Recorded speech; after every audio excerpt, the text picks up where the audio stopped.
जी दोस्तों, तो शुरुआत करते हैं। सबसे पहले हमें कौन सी चीज़ के बारे में बात करनी चाहिए सिलेरियो? लुक से स्टार्ट करें? हाँ बिल्कुल, लुक चलिए। वाइज मेरे हिसाब से तो काफी अच्छी लगती है गाड़ी। हाँ। बड़े से इसके हेडलाइट लैंप है, नीचे बिल्कुल। आपको फॉग लैंप है, और बाय द वे इसकी नाइट ड्राइव काफी अच्छी है। हाँ, लाइट हाँ। बहुत अच्छी है, कहने को हेलोजन है हाँ। लेकिन बहुत प्रिसाइज है।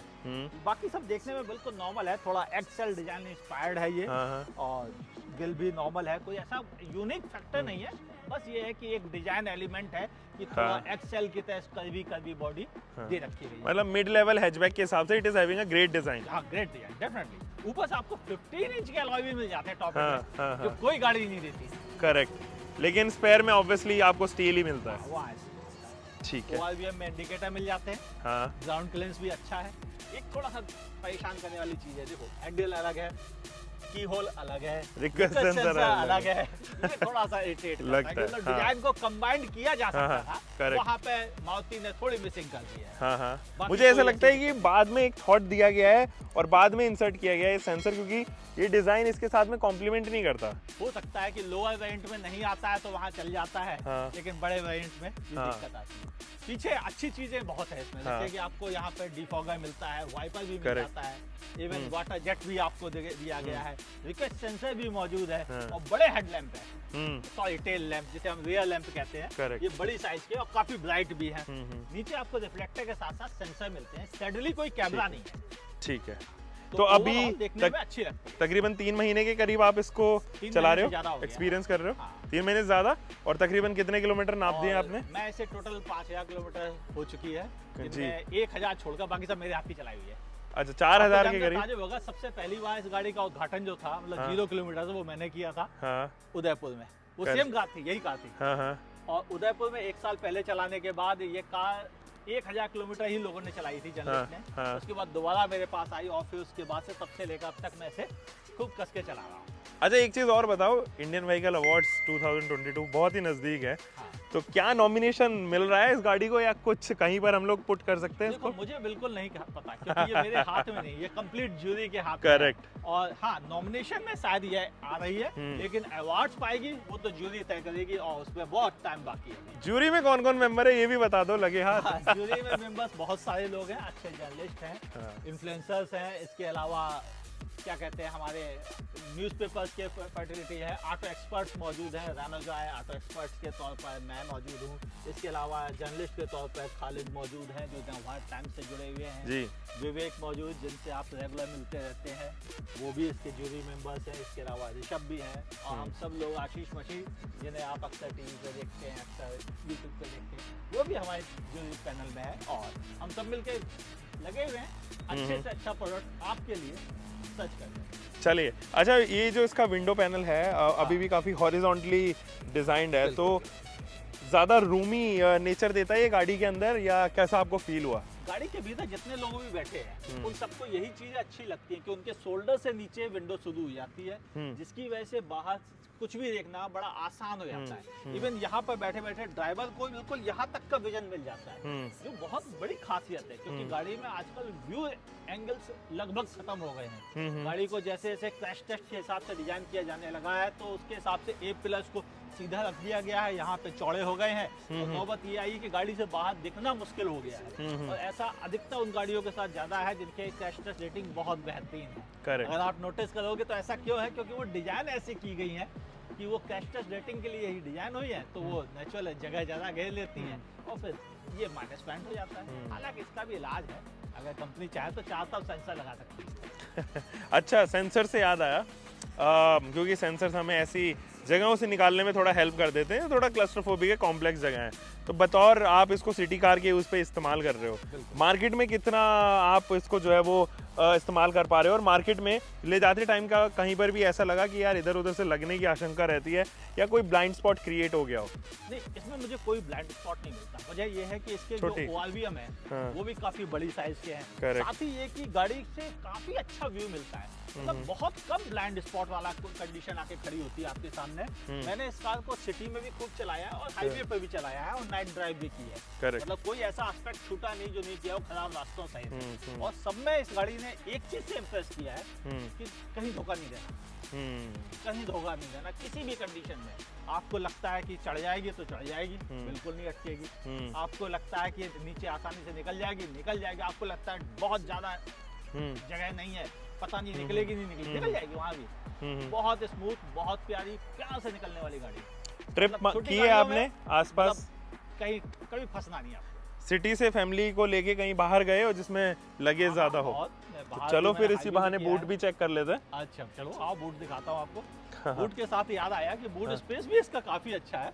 आप काफी इसमें सामान कैरी कर सकते हैं। और इस बूट पे बस एक ही माइनस पॉइंट है, आपको वो दिख गया होगा एक झलक में कि बूट लिप बहुत ज्यादा है। करेक्ट। बाकी और कोई कमी नहीं, वेल कवर्ड है। आप देखो इधर भी कवर है, कोई मतलब नेकेड 60-40 भी है। हाँ 60-40 रियर सीट है। करेक्ट। और ऊपर पार्सल सेल्फ भी मौजूद है, तो आपके लिए कोई ऐसी प्रॉब्लम नहीं है। ये भी देखो कवर किया हुआ है। मतलब इकोनॉमिक रेंज की गाड़ी है, लेकिन उन्होंने बहुत गंदी कॉस्ट कटिंग नहीं की है। मतलब वही कॉस्ट कटिंग की है जहाँ मार्जिन गुजारा हो जाए। जैसे इल्यूमिनेशन नहीं है इसके अंदर। हाँ ऐसी देखो कोई चीजें हैं जो बहुत मुश्किल है। करेक्ट। और फिर आप जितना पैसा डालोगे उतनी महंगी हो जाएगी। मेरे ख्याल में इसका स्पेयर व्हील तकरीबन 14 या 13 इंच का होगा। 14 है। तो ये भी अनयूज्ड ही है। चलिए, तो ये तो हो गई ओवरऑल बाहर के एस्थेटिक्स गाड़ी के। जानते हैं जरा इंटीरियर्स। तो सबसे पहले रियर रो से स्टार्ट करते हैं अमित सर। तो आप, मैं आपसे रिक्वेस्ट करूंगा आप उस तरफ से अगर आ सके तो। चलिए आप आइए, मैं आता हूं, आपको बताता हूं। जी। तो ये है दोस्तों इसकी सेकंड रो। और अगर आप देखेंगे यहाँ पर भी कोई ज्यादा ऐसा लिप नहीं है, कुछ नहीं, इधर भी आसान है। डोर काफी वाइड ओपन होते हैं। करेक्ट। आप ध्यान से देखें, वो 90 डिग्री नहीं होंगे तो 85 तो होंगे। हाँ, बुजुर्गों को चढ़ने उतरने दोनों में किसी तरह की दिक्कत नहीं। और मैं 5 फुट 10 इंच का हूँ। हाँ। और देखो अच्छा खासा रूम है, बड़ी कार जैसा फील होगा आपको यहाँ पर। और खूब अच्छा हेडरूम भी है। और अगर आप कोजी होके बैठे तो कोई दिक्कत नहीं। बस शिकायत यही है कि फिक्स्ड है। 5 फुट 10 इंच के लिए नहीं है, ये फिक्स्ड है। 5 फुट 8 इंच के लिए है। 8 भी नहीं, आप रहते 6 के लिए। तो पीछे आप सामान वगैरह जरूर यहाँ से इजीली जो है वो इजीली एक्सेस भी कर सकते हो। करेक्ट। सीट काफी कम। पीछे के जो विंडो कंट्रोल्स हैं वो मुझे यहाँ नजर आ रहे हैं, तो आपका कंफर्ट जरूर मिस होने वाला है अमित सर। क्या बोलते हो इस बात पे? मुझे नहीं ऐसा कोई फर्क पड़ता, क्योंकि अधिकतर कार में लोग आजकल इतने ज्यादा माहौल के लिए सेंसिटिव हो गए। तो बाहर पॉल्यूशन ज्यादा है, कार के भीतर एसी चलता रहता है, साल में 11 महीने तो पूरी तरह चलता है। अब ऐसे हालात में विंडो खोलता ही कौन है? ये वो प्रैक्टिकल पॉइंट है। ठीक है, ये उतना कन्वीनियंस शायद यहाँ से ना हो, लेकिन फिर भी काफी हद तक एक अच्छी पॉइंट ये है कि कोई फर्क नहीं पड़ता। क्योंकि आपने एक बार बंद कर दिया, फुर्सत खत्म। अब आप क्यों ऐसे खोलोगे जब आपको इतना अच्छा व्यू मिल रहा है? सब कुछ बढ़िया, जरूरत क्या है खोलने की? एसी तो सही शानदार। करेक्ट। तो एक्चुअल में ज्यादा यूज आता ही नहीं। मैंने बहुत कम देखा कि मेरी फैमिली ने कभी कहा होगा यार यहाँ मैंने घूमा। अच्छा, और यहाँ पे अंडर थाई सपोर्ट आपको कैसा फील हो रहा है फिलहाल? हिसाब से बहुत अच्छा है, क्योंकि देखो एक बात माननी पड़ेगी, ये इकोनॉमिक रेंज की कार है। करेक्ट। आप इससे लग्जरी कार वाला फील नहीं ले सकते, लेकिन फिर भी जगह जो है, जैसे कि देखो कितना कोजी होके बैठा हूं, कितना कोजी होके बैठना कितना मुश्किल है आज के दौर में। बिल्कुल। तो उस हिसाब से बहुत अच्छा सपोर्ट है और अच्छा अंडर थाई सपोर्ट है। आप देखो तो यहाँ बिल्कुल लास्ट तक पहुंच ही गया है। करेक्ट। एटलीस्ट तो मेरे हिसाब से कोई ऐसी बड़ी कमी। हेडरूम भी मेरे ख्याल में अच्छा है। हेडरूम को लेके तो वैसे शिकायत कोई शिकायत एक ही शिकायत है, वो ये है बस, और कोई शिकायत नहीं। एक पीछे भी जो है वो वैनिटी लाइट नहीं है, उसको जरूर कह सकते हैं। लेकिन वैनिटी लाइट आजकल रात में कितनी जर्नी करते हैं लोग, और फिर उसमें लाइट जला के कौन जर्नी करता है? करेक्ट। चलिए, तो आगे वाली रो में चलते हैं और मैं चाहूँगा कि आप आज गाड़ी चलाओ और मैं आपसे इंटरव्यू करूं, क्योंकि अक्सर ये होता है कि आप मेरे हाथ में गाड़ियां थमा देते हो और मुझे लेके चलना होता है आपको फिर। चलिए कोई बात ठीक है, ऑल राइट। और ये की फॉब बहुत टाइम से जो है ना वो मारुति सुजुकी आपको दे रही है, कुछ ज़्यादा इसमें चेंज नहीं आया है। अगर आप अरीना से खरीदते हैं तो पीछे ब्लू एक छोटा सा आपको चेंज नज़र आएगा, वरना अगर आप नेक्सस खरीदोगे तो आपको ब्लैक थीम ही ये आपको नज़र आने वाली है। तो फिलहाल तो इसको कर लेते हैं, रख लेते हैं, क्योंकि ये मेरे ख्याल में मिड लेवल या एंट्री लेवल हैचबैक में एक मात्र ऐसी गाड़ी जो इंजन स्टार्ट स्टॉप के साथ आ रही है। If I am not wrong, Tiago can also be an option, but वो सेगमेंट हल्का सा चेंज होता है, हल्का सा चेंज होता है। सो अमित सर, 3 महीने आपने ये गाड़ी रख ली है और 3 महीने में आप अपना ड्राइव एक्सपीरियंस शेयर करोगे, क्योंकि फिलहाल हम ड्राइव पर ही निकले हैं। अब मुझे बताओ कैसी चल रही है ये, इसकी हैंडलिंग कैसी है? इसके बारे में जरा बात करते हैं। देखिए ऐसा है, गाड़ी की हैंडलिंग को लेके मैं थोड़ा सा निराश हूँ। मैं थोड़ा और बेटर एक्सपेक्ट करता था, और उससे ज्यादा मैं एक्सपेक्ट कर रहा था इसके बेहतरीन स्टीयरिंग को, जो मैं सोचता था कि एक्चुअल में अच्छा फीडबैक दे, तो वो फीडबैक भी थोड़ा कम है। थोड़ा सा क्रिस्पनेस में भी कमी है, और जो अधिकतर हम इंडियंस डिमांड करते हैं कि स्टीयरिंग घुमा दी तो फिर उसका अपने आप सीधी हो जाए, उस फैक्टर में भी थोड़ी सी कमी है। अगर कुछ खास स्पीड पे तो वापस रोल होके आ जाती है, लेकिन हर स्पीड पे ऐसा नहीं होता है। किन पिन इंक्लिनेशन कहते हैं शायद किन पिन इंक्लिनेशन एक्चुअल में एक सिस्टम है जिससे अलाइनमेंट उसका करेक्ट एक्यूरेट हो जाता है, ताकि वो अपने आप वापस आ जाए। जी, तो आप कह रहे हो कि स्टीयरिंग फीडबैक में यू वोंट बी गिविंग, ज्यादा मार्क्स नहीं दे सकते आप, या स्कोप ऑफ इम्प्रूवमेंट जिसे हम कहते हैं वो जरूर बिल्कुल है वहाँ। और इसकी हॉर्न की पिच जरा हमें सुनाइए कैसी है। हॉर्न की पिच की बात आएगी तो हॉर्न का पिच काफी अच्छा है। काफी अच्छा लगा आपको ये? हाँ, क्योंकि उसके रीजन है, नॉर्मली छोटी गाड़ियों में आप कभी बड़े हॉर्न एक्सपेक्ट नहीं करते, और गाड़ी में इंसुलेशन काफी अच्छा है, जिसकी वजह से हमें जो शीशे बंद तो हमें थोड़ा कम फील होगा, जितना हमें दूसरी गाड़ियों में क्या है ज्यादा फील होता है। तो इसका इंसुलेशन रियली काफी बेटर है इस सेगमेंट की गाड़ियों के हिसाब से। मैं कहूँ इंसुलेशन अच्छा है। अगर जब इंसुलेशन की बात उठती है तो नॉइज, वाइब्रेशन, हार्शनेस, ये भी बहुत बैलेंस रहती है मारुति सुजुकी गाड़ियों में। कोई प्रॉब्लम हमने आज तक नहीं देखी है कि कोई भी गाड़ी जो है वो एक्स्ट्रा हार्शनेस प्रोड्यूस कर रहा है, उसका इंजन जो है वो इतना ज्यादा रिफाइंड नहीं है या ट्यून्ड नहीं है, कभी ऐसा समस्या नहीं आई। इनफैक्ट उनके 800 सीसी तक के जो इंजन है वो सेगमेंट बेस्ट है, मतलब प्रो लेवल एकदम। तो जो kind of engineering they do in their smaller engines, ज्यादा बड़े इंजन्स तो ऑब्वियसली उनके पास में भी नहीं है, 1.5 तक ही है।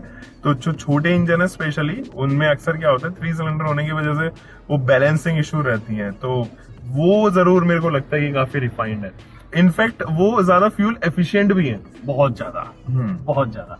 दूसरे लोगों ने भले 3 सिलेंडर को अडॉप्ट इसलिए किया हो कि उससे फ्यूल एफिशिएंसी निकाल सके, लेकिन वो नॉइज भी दे रहे हैं और मुकाबले की फ्यूल एफिशिएंसी भी नहीं दे पा रहे हैं। करेक्ट, ये प्रॉब्लम है अभी भी बाकी कई ब्रांड्स के साथ।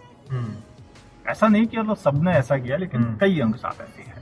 करेक्ट। चलो, स्टीयरिंग फीडबैक के बारे में बात हो गई, हमने इंजन की एनवीएच के बारे में बात कर ली। इंजन की परफॉर्मेंस आपको कैसे लगी? एक 1.0 लीटर के इंजन, बहुत अच्छी।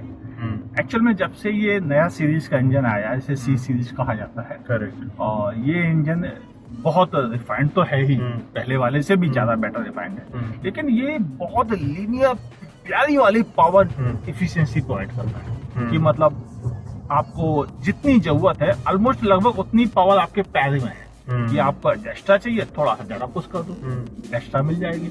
कहीं नहीं, कैसा भी ओवरब्रिज हो, स्लीप चढ़ना हो, आपको ग्रेडिबिलिटी जबरदस्त हो, कहीं निराश नहीं करती है। 5 लोग बैठा लो, मस्त चढ़ा लो, कोई प्रॉब्लम नहीं। एसी ऑन है, ऑन है, कोई फर्क नहीं पड़ता। ये इंजन रियली बहुत अच्छा है इस मामले में। और एक्चुअल में क्या है कि जब हमें इंजन से अच्छी पावर मिलती है, तो अधिकतर लोग इस बात को लेकर परेशान हो जाते हैं कि क्या यह फ्यूल एफिशिएंसी भी देगा। तो वहां पर तो इसके पास सचमुच में रिकॉर्ड भी है, करेक्ट, इंडिया की सबसे ज्यादा मोस्ट फ्यूल एफिशिएंट हैचबैक। और ये हैचबैक सिर्फ पेपर में नहीं है, एक्चुअली मैं इसे यूज कर रहा हूँ 5000 किलोमीटर चला चुके। हाँ, तो उससे ये तो पता चल गया है कि गाड़ी बहुत फ्यूल एफिशिएंट है। और जैसे मैं अगर सिटी में चल रहा हूँ और 3 लोगों के साथ, तो ये गाड़ी बड़े आराम से हमें मेरे शहर में तो 19-20 का एवरेज दे देती है। अच्छा, हाँ, क्योंकि मुझे नॉर्मली 5वें गियर में ही गाड़ी चलती है मेरे शहर में, मुझे गियर तो लोग करने नहीं पड़ते हैं, तो कोई दिक्कत आती ही नहीं इसको। अब जैसे इस समय क्या है कि मैंने इस गाड़ी को 30 की स्पीड से उठा दिया 5वें गियर पे, अब इससे 5वां लगा हुआ है, और ये गाड़ी ने थोड़ा सा स्ट्रगल किया, फील किया होगा आपने, और ले लिया। तो ये जो प्रॉब्लम है कि आजकल की गाड़ियों में बार-बार गियर चेंज करना, वो इसके साथ नहीं है। करेक्ट। और ये चीजें लोगों को काफी इजी कार्य बना देती हैं। अब ये देखो, सामने एक जनाब है जो कि XUV 300 में सर निकाल के डील बना रहे हैं अपनी, और गाड़ी चल रही है इस समय, मेन दर वो भी 50 की स्पीड पे है। बहुत गलत है। अब ये क्यों कर रहे हैं, इनको कौन समझाए। आपको अगर मिले तो एक कैमरे से फोटो ले लो इनकी, थोड़ा सा सोचता हूँ पुलिस वालों को भेज देता हूँ, चालान वालान में काम आएगी इनकी। क्योंकि ये रियली वो नादानियां है जो आजकल लोग बहुत ज्यादा कर रहे हैं। और थैंक गॉड इसमें नहीं संदूक है, तो आपसे गलती नहीं होगी ऐसी कोई। इनफैक्ट मारुति सुजुकी ने हमेशा से सनरूफ को अवॉइड ही किया है, कभी ऐसा अब नहीं आजकल हुआ। दे रहे हैं वो, अब आजकल अपनी अब वो नेसेसिटी हो गई ना, वो एक्चुअली सेल्स पॉइंट हो गया है अब कस्टमर की, कहीं ना कहीं वो कस्टमर चाहता है desire कि हो उसे गई है। सनरूफ मिले, वो ये सोचे बगैर कि सनरूफ का इस्तेमाल वो क्या करेगा, ऐसे ही गलत इस्तेमाल होगा या फिर नहीं होगा। तो बस मेरे हिसाब से तो सनरूफ न देना ज्यादा समझदारी का डील है। बिल्कुल। और क्योंकि एसी भी खराब हो जाता है, और एसी से याद आया बहुत अच्छा एसी है, बहुत अच्छा एसी है। वैसे मारुति के अधिकतर कारों में एसी अच्छा होता है, लेकिन सिलेरियो में अच्छा है। बहुत अच्छा एसी है। चलिए, आपका दिल खुश है। अब हमने बात कर ली है इसके इंजन के बारे में भी, आप सेफ्टी के बारे में क्या कहना चाहोगे? 2 एयरबैग्स के साथ में ऑलरेडी आती है ABS जैसे फीचर्स के अंदर स्टैंडर्ड है, जो कि एक्चुअली अब इंडियन गवर्नमेंट ने स्टैंडर्ड भी करवाया ऑटो इंडस्ट्री में। तो क्या फील होता है आपको सेफ्टी के मामले में फिलहाल सिलेरियो को लेके? क्या आपको लगता देखो है सेफ्टी, किस तरीके से आप जज करोगे? सेफ्टी को केवल क्रैश टेस्ट रेटिंग से जज नहीं किया है। नहीं कर सकते, जो कि आजकल बेवकूफी करते हैं लोग। हाँ, इस तरीके से ठीक जज है, करते वो हैं। उनको अभी तक उतनी नॉलेज नहीं हाँ। हुई जितनी हम लोगों ने स्टडी की है, तो ये डिफरेंस तो रहेगा हमेशा। और मेरे नजर में सेफ्टी वो है जिसमें कि गाड़ी का कंट्रोल, गाड़ी के ब्रेक्स, गाड़ी की स्पीड और कंट्रोल करने की बाकी सारी चीजें, गाड़ी की पकड़ रोड पर कितनी अच्छी है, और फिर उसके बाद बॉडी कितनी रिजिड है कि वह एक्सीडेंट को संभाल पाएगी या नहीं।